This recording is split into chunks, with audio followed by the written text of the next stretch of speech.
Baxın, burada saat əqrəbi istiqamətində induksiya yaradır, x olduğuna görə cəryan.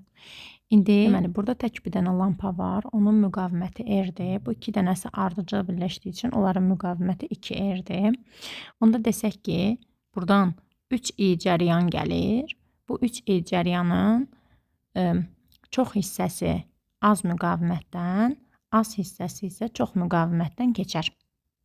İndi enerjini yaza bilərəm. Birinci üçün yazacağım L, bura gələn cəryan 2 idi də.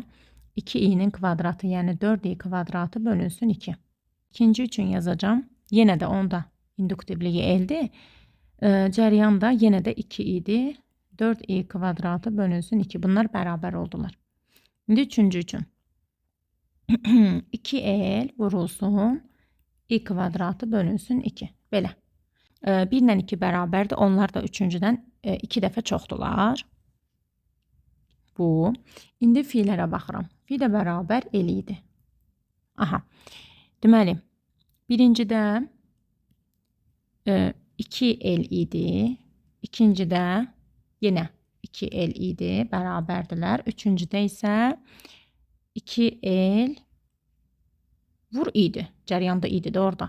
Üçü də bərabər oldu.